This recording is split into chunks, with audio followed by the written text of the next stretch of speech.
speak, extended deeper than that, throughout my school years.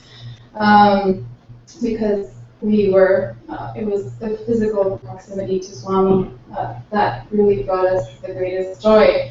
Going to school there was not easy. It was, we were away from our family, from our parents, most of the year, almost 10 months out of the year, and we lived in a boarding school.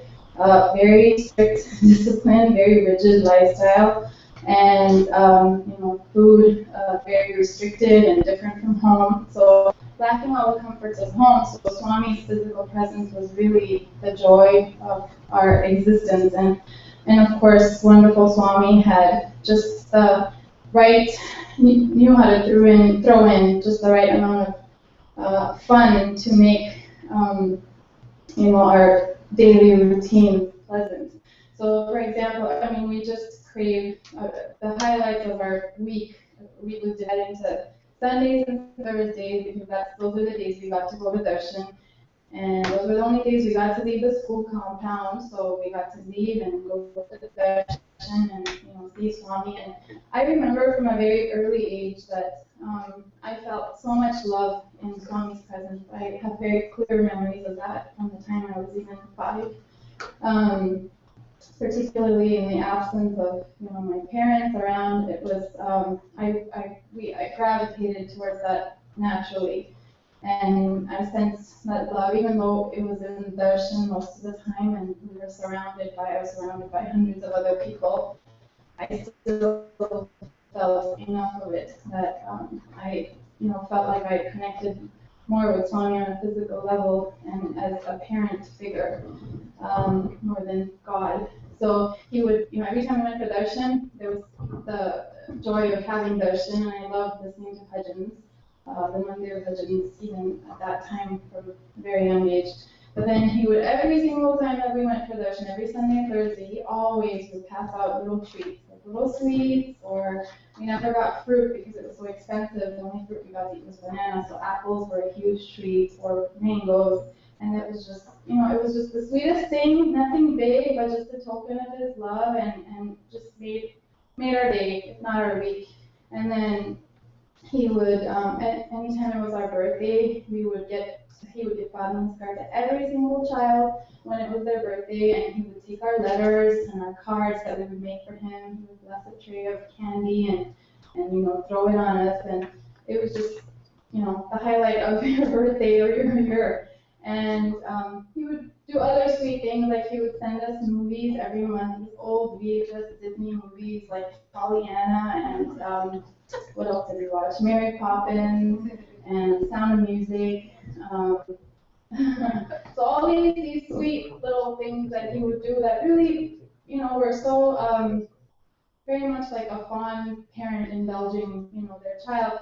And then I remember there were certain occasions where he would, the college auditorium had a huge movie screen, and he would gather all the students in the ashram together. So it would be the college boys, the MBA boys, the school students, all of us. And he would put us all in one auditorium, and he would bring these bags of sesame candy, and he would distribute it to everybody. And then we would be sitting with piles of candy on our lap, and he would sit in the middle in his chair, and we would all watch a movie together, which was just so down to earth and like a regular quote-unquote experience. So, I became very attached to Swami's physical form, and it was hard to really think of him a lot of the time as God. He was more like my parent because that's what I had. He was all I had there, and that was, I'm sure, pretty much the same for a lot of my peers who went to school with me. So when I left and came here, it was a lot of adjustment, getting used to not having him physically around, and getting used to becoming aware of his presence. He was always reminding us and preparing us to, leave, because we would eventually have to leave, and to he would remind us, saying, remember, I'm always with you, no matter where you are. I will always be with you. And if you think that you're leaving me when you leave the ashram, then you have no idea about the nature of my true reality, because I'm everywhere. I'm in the cosmos, in every atom and molecule. I am around you, within you. I am you. But so knowing this is one thing and practicing it is another, and that takes a lot of effort because you have to develop the constant awareness of his presence. And I think, and Swami is so wonderful, he gives us reminders all the time in different ways of his presence around us everywhere.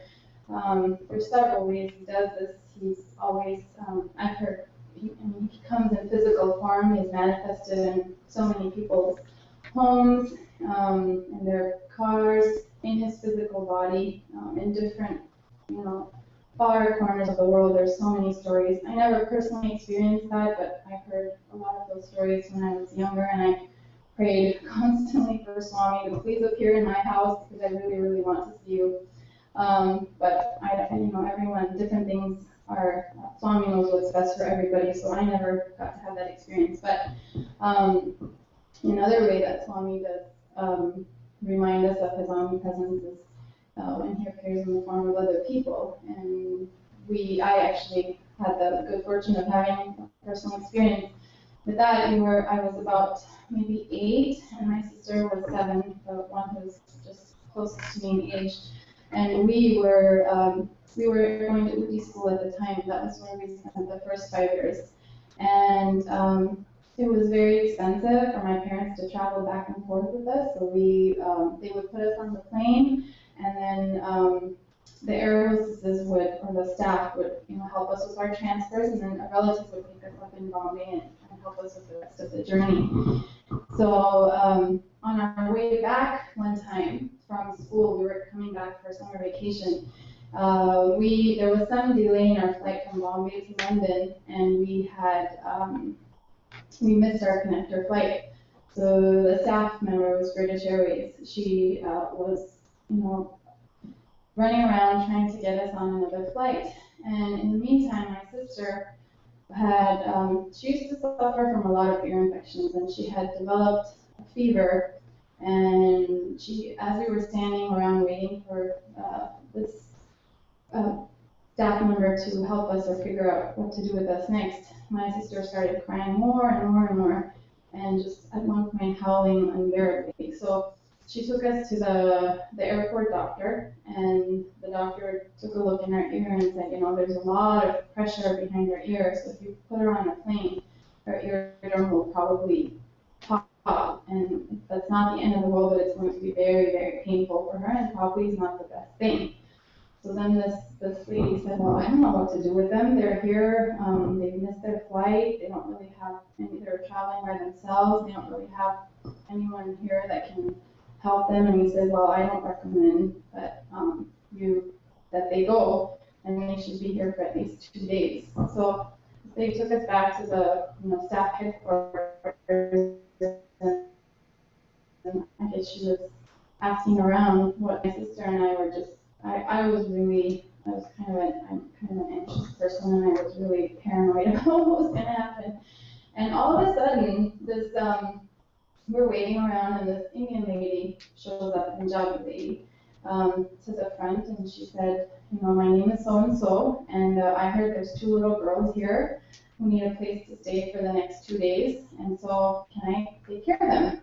And the lady said, of course.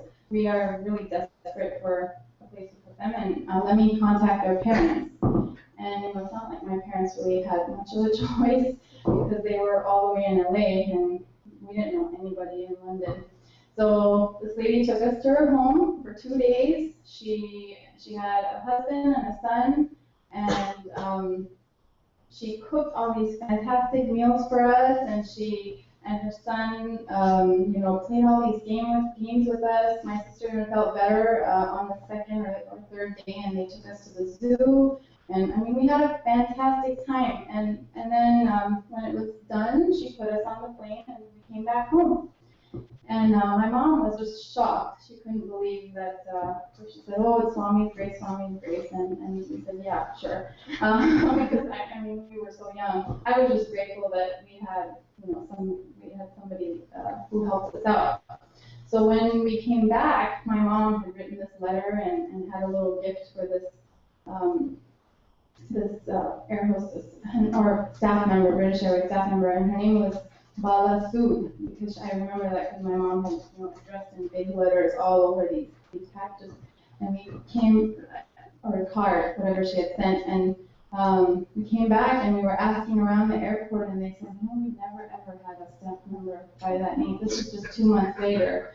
So I'm convinced that that was Swami taking care of us and showing us that he's always around and never abandons us like he said he would. So that was really, really wonderful experience for my family. And then there's other little ways that Swami shows us his presence, and we popularly, I guess, people sometimes call them God winks or side winks, like little hints in your life or coincidences that happen that remind you that Swami's here, he's watching, he's taking care of you, and he's reminding you to be aware of him at all as much as possible. Right now I practice infectious diseases, but when I was, before I left India, when I was studying there, I had Swami answered our prayers, and I had the blessing to have 2 interviews with him, and he told me, go back to the U.S. after you're done with 12th grade, and I want you to study medicine. And I was really happy because that's really what I had always wanted to do. And then I said, what kind of a doctor? And he said, oh, to be a children's doctor. So I said, okay. And so I came back, and when I picked my residency, I did pediatrics, but I also chose internal medicine. And anyway, so I did end up doing pediatrics, but I somehow, not to get into a long story, I ended up doing adult infectious diseases. I did practice pediatrics for a year after I was done, and then I just felt I had to do infectious diseases, so I finished it. And then I had a lot of guilt because I had these words of Swami in my head, all the time telling me, be a children's doctor, be a children's doctor. So I had a lot of guilt on and off about it. So interestingly enough, though, every time I've had to, I volunteered my services for the Psi organization, so I had the opportunity to do medical work, medical camp for Swami's birthday a few years ago. And then whenever I've done, any, like at the Venice Clinic or at medical camps, I haven't gone in a while, but when I did, they always asked for my services as a pediatrician, never as anything else. And then whenever I looked for a job in the real world, it's always, I applied as a pediatrician, I interviewed for pediatrics, and I ended up doing infectious, I only get an infectious disease job, so it's kind of interesting how it's worked out, even though I've tried. And my most recent current position, I was hired to do pediatrics, and I did that for several months. And then the clinic I was in, I came back one weekend, and they had all moved. The entire staff had moved across the street to a new building, and I was the only physician left behind. And the clinic was now going to be an HIV clinic. So, and I was the only provider there, so that's what I had to do, and that's what I'm still doing. So, so from time to time, I have these feelings of guilt of, oh, this is not what I should be doing. Even though, the patients that I see primarily HIV positive patients, and my patients are all, I work in Santa Ana, so they're all indigent, in the lower social classes in our society. They're often immigrants with poor or no education, and they kind of live on the fringes of society. So I feel like I'm always, more than any other time right now, I feel like I remember and I think of Swami all the time because I have to practice compassion. I have to, remember to not be judgmental, to be kind to these people because they really, really need it, and they're judged by the rest of the world. So I really feel, Swami's presence with me all the time. But just to be sure, so that it's not just me thinking that Swami recently I had a patient who just showed up out of the. I've been seeing him for a year, and he has many issues, socially, financially, in every way, and he has talked to me several times about he's a seeker. He's a recovering alcoholic, recovering drug addict, and HIV positive, and he's looking for something in his life, looking for happiness or purpose in his life. And he's always telling me that he's going to Marianne Williamson's classes on miracles. She has this, she's this author who has these classes. I can't even remember the name of it. But anyway, they're like self-help classes or classes about delving into your inner self. And so he goes to them and he comes and talks to me about it. And then one day out of the blue, he said, Dr. Alcohol, what do you think if I go to an ashram? And I said, that's okay. Your disease is well controlled, but just be aware that you're going to be very physically uncomfortable. You're probably going to get diarrhea because it's your first time going out of the country, and all this stuff. I kind of discouraged him, and then he came back a month later and he said, I booked my tickets. And he says, this friend of mine who told me all about the Sai Baba says the most wonderful things about it, and I said, no way. So, and then after that, I had another patient, also who just walked in, an older white gentleman, who walked in one day, and he asked me, I'd never seen him before, and he said, Dr. Alcohol, are you Indian? I said, yeah, and then he just looked at me and he said, Sai Ram. And I was shocked, because these are the only times I've ever had, in all the years, well, I've not been practicing that long, but from medical school, anytime, I've never had any patient that's ever been aware of Swami or even a devotee of Swami, and he said, Sai Ram, and I said, how did you know? And he said, oh, I just felt it, because I've been a Baba devotee for since the 1980s, and I go to this particular center, and I visited Baba a few times, and I just felt compelled to think I am. So, Swami, once again, showing me that he's there, and I'm doing okay, and he's okay with the work that I'm doing. So, just several little examples from my personal experience of Swami's presence in my life, and reminding me that he's there with me all the time. I find myself, now slowly having, after all these 30 plus years of knowing Swami, that I'm now slowly developing or increasing my awareness of Swami's omnipresence. And, my kids have really helped with that, because they're really, two pairs of eyes constantly watching everything that I do. And making sure, so they remind me all the time that, yes, there's someone else watching me all the time. And I find myself being more aware, but getting to that point requires so much effort and constant practice and strengthening of one's faith. So I think that's about all. Maybe I'm a little, did I go too fast?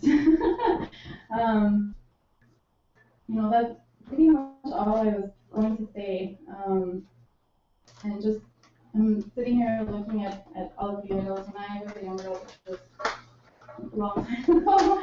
We didn't really have a young adult organization. It was just a bunch of us who had finished Balikas, or me and my sister who had come back from school, and we didn't really feel like we wanted to have a group together, and we didn't really have any particular sort of organization or goals or themes or any kind of organized activity like this. And I'm looking around, and we've come a long way, and it's only continued to grow even in the absence of Swami's physical form. So he's clearly with us, encouraging us and pushing us to come together to remember him and strengthen our faith and grow our awareness and remember that he's with us all the time. Thank you so much for having me. If you have any questions, we can open up the floor for any questions that you might have for Prashanti. sorry if I put you in a tough Oh, no, it's okay. Did I finish too fast? Because I know she gave me a large amount of time, and I thought I No, don't that's really okay. have that much to say. I do have a question.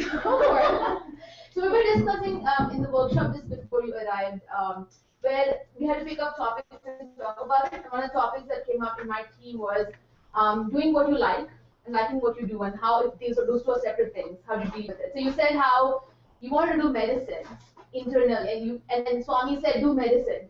But what if you want to do medicine and he said go out there and become a techie?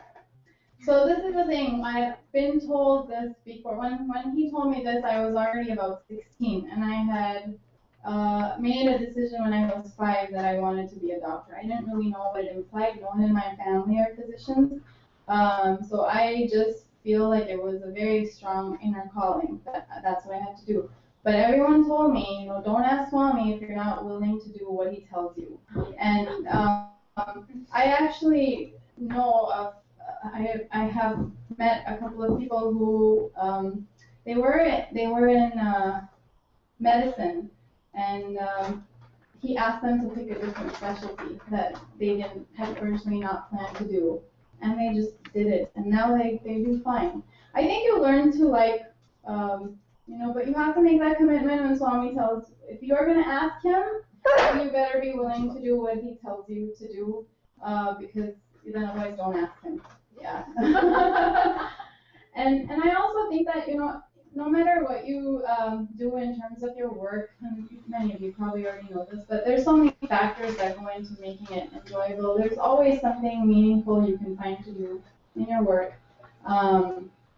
And no matter how wonderful your job is, it eventually becomes routine and mundane. And I can speak from my own experience. I mean, I see patients who are chronic pain med seekers, and those days I just detest. I feel like I've been beat up at the end of the day because all they want really is medicine, and they suck. They want narcotics, and they just suck the energy out of you while you're trying to do your best to help them.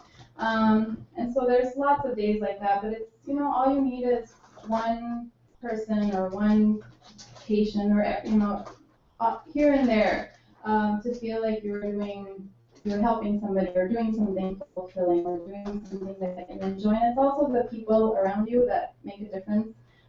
So if I had to do something that Swami asked me to do that was different, I would do it, and I would like it. But I think you have to have that mental commitment. But also the faith that, what he tells you is, you have the faith that he knows what's best for you, so you will like it. I think that's what I think. Any more questions? You can ask questions to even our previous speakers of the day.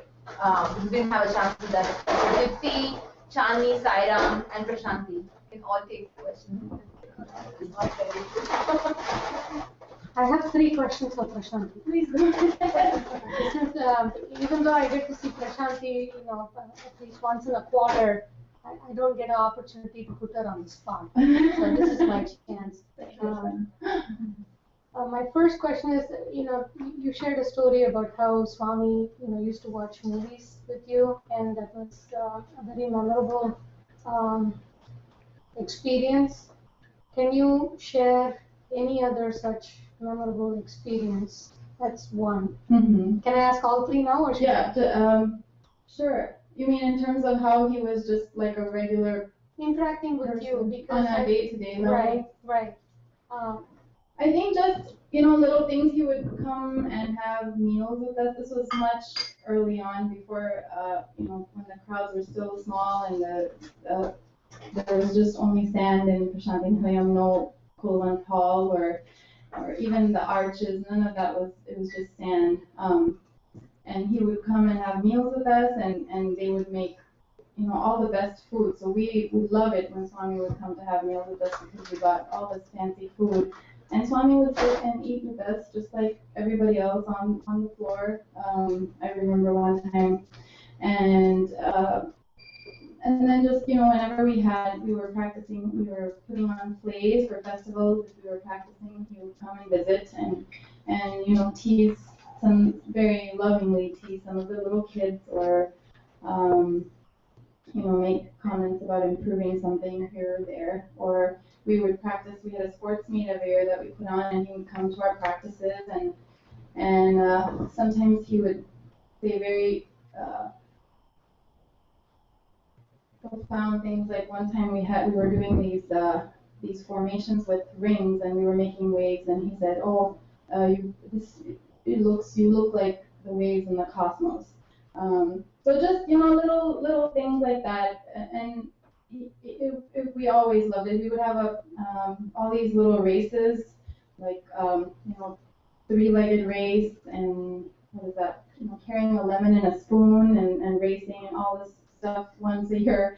And the winner would get. We were all dying to be winners because whoever won would have a big prize distribution at the end of the whole sports meet, and Swami would come to our school, and the teachers were very nice. They always found ways to get prizes to as many kids as possible, and he would come and hand out a prize to each one of us, and every one of us would get Spad Namaskar, and he would sit. We had a swing in our school, and he would sit in that the entire for like 2 or 3 hours and swing in it, and we would all be able to sing bhajans, and it was very special because normally when you're in the ashram at darshan and everything, the college boys get to be physically more close to him. So when he came to our school, it was a much more intimate, cozy environment and experience. So those were just little things that he did that I also remember very fondly and were really sweet experiences.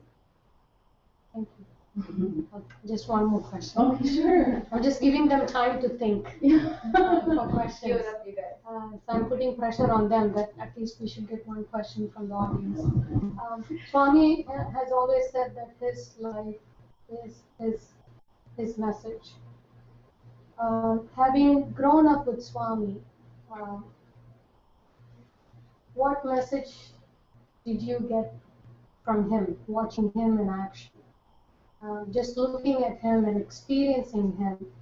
I'm sure you have many messages, but maybe if you can share one that you saw in him and you felt inspired and you felt like this is what I want to accomplish in my own life. If you can just share maybe one message. I think these are all things I think about now that I'm older and back here and I can reflect. But I think maybe this is applicable to my current stage in life also, but and the kind of work I do. But I remember, and maybe this is when I was in Puttaparthi. There were dignitaries that would come and politicians, and these were often much maligned politicians who we heard like that Bihari Prime Minister Lalu Prasad or whatever his name was. We heard terrible things about the things he did. And yet, when he came to visit Swami more than once. And I remember thinking, first of all, why is Swami receiving him? Because he's done all these terrible things, in his state, and there's so much poverty and all of this stuff. But not only would Swami receive everyone that came to visit him, but he would treat them so well, no matter what we had heard about their actions, or he was always so kind and so humble and respectful to them. And I never was close enough to him physically when any of these people came, so I never heard what he said to them or talked to them. But it was just we would see him from the darshan line, and it was just even in his body language and how he received them. And he would always have all of their family members come inside and give them personal attention. And I think that's an example to me when I think about that now. I just think it's an example of how we really should treat everybody, because you really don't know anyone's history or karma or what everyone is here for a purpose. We are all children of God, and we all belong to Him, and He really is within all of us. So it's not. That's how I think He set an example of how He wants us to treat everybody, everyone around us, and He exemplified it so well. It was never anything he did blatantly. It was just something I noticed and I remember now, because I find myself remembering it when I interact with people that come from completely different walks of life than I did, and different backgrounds. And it's easy to judge them, but that's never ever what Swami does, and he knows everything. So we know even less, so even more important that we don't make judgments about them. And I know you practice that. I try. We all have our moments. Thank you. Anyone braving a question? Oh, that's fun. So Prashanti, not everyone has the opportunity to grow up or go to school in a Psi setting. And in my head, it seems easier to be a better Psi practitioner if you're surrounded by Psi students versus growing up in Southern California with the glitz and glamour that is Orange County, for example, right? So I guess my question would be, how have you experienced kind of the duplicity of trying to follow what Swami says with what the rest of your surroundings? So my children will be, like that, because I don't think they're going to be going to put a birthday to school. They will probably be growing up in Orange County. It was very, very hard for me to adjust. It was a huge, huge culture shock when I came back, and just even little basic things like talking, because we never were allowed to talk to any member of the male species or even look at them. So just learning to interact with, my male professors was just really hard for me. And I never had brothers or even cousin brothers, and my mom was, like a tigress, never let us talk to enemy when we came on vacation. So just little things like that were very, very hard for me and even my sisters. So I think that, the thing that you mentioned about growing up surrounded by glitz and glamour, did you say how is it possible to I guess continue to practice? Yeah, like I guess have you found a way, or what is one of the mechanisms you have for kind of? Well, I mean, first of all, how you were raised, and obviously if you've gotten to this point, you're voluntary. No one is forcing you to come here. You're voluntarily coming, and at this point, you've already had all the your parents have done. So your parents are very important in the early part of your life. In terms of exposing you to as much of Swami or whatever they believe in is good for you. But I think the other thing to keep in mind is that because you were surrounded by all this stuff, the ones that hang on to it are the ones that really genuinely feel that way. I mean, everyone I went to school with did not end up. They were not necessarily Baba devotees. A lot of the kids I went to school with, because different parents sent them there. They were not necessarily came for spiritual reasons. They were there because they heard it was a good school, and it was very inexpensive, and they were kept safe. I mean, it was a boarding school, and like I said, we were only allowed to leave the premises 2 times a week for a very specific purpose. So if you have a girl in high school, it's a nice way to keep them safe. So I have a lot of classmates that I've kept in touch with afterwards, and not all of them are devotees, and some of them are not even vegetarians, which is hard for me to accept because that's one of the important things, but or at least to me. But yeah, so just because you were there, they grew up experiencing all of this closeness, physical closeness to Swami the same way I did, but it didn't have the same impact on them or leave the same impression that it did on me. So I think a lot of it is already what your karma is, and how much, because it's easy to get caught up in just Swami's physical presence. There's this story I was listening the other day about Buddha, and on Radio Sai about Buddha. He had a cousin named Ananda who was older than him, and he decided to become his disciple. But he knew that once he became his disciple, he has to listen to everything he says. Have you heard that story? Yeah. Anyway, so then he asked Buddha before he took initiation. He said, once I become your disciple, I have to follow all of the things you say. So I'm going to ask you for something now, and I want you to grant it to me. And Buddha said, okay. And so he said, I want to be with you all the time. No matter where you go, I don't want you to talk to anyone without me there. So I want to be in your physical presence all the time, forever, as long as you are in your physical body. And Buddha said, okay. So for for 40 years, he was in Buddha's physical presence all the time, 24 hours a day, no matter what. And then Buddha left his body, and Ananda was bereft, and he felt like, you know, it was for 40 years he had been there, and he didn't feel like he had achieved any sort of spiritual elevation, despite his physical closeness to Buddha and seeing him in action all the time, and you're listening constantly to all the things he said. And so after Buddha left his body, then he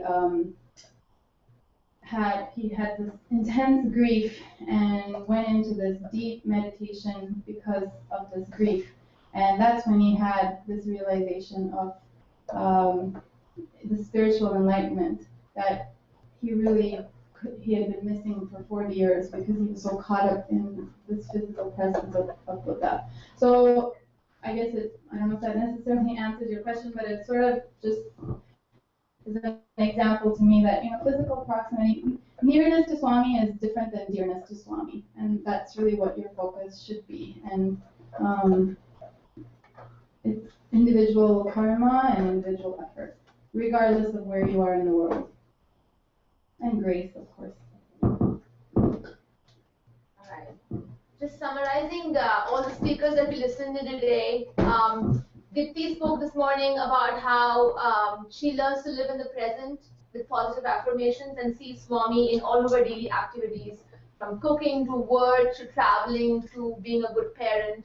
Then we heard a very hilarious speech by Sai-Ram, who lives up to his name. I don't know where he is. Okay. And about how, even though he was fumbling a little bit, he finally found his path towards Swami.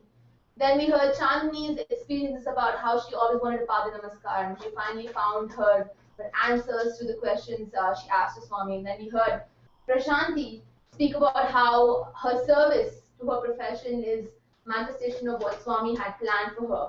And when I think about all these speakers, I think about how they have very different, they grew up differently. Dipti spoke about how Swami was a speck to her from far away. I'm sure she wanted the closeness to Swami, but I know Prashanti got that closeness growing up.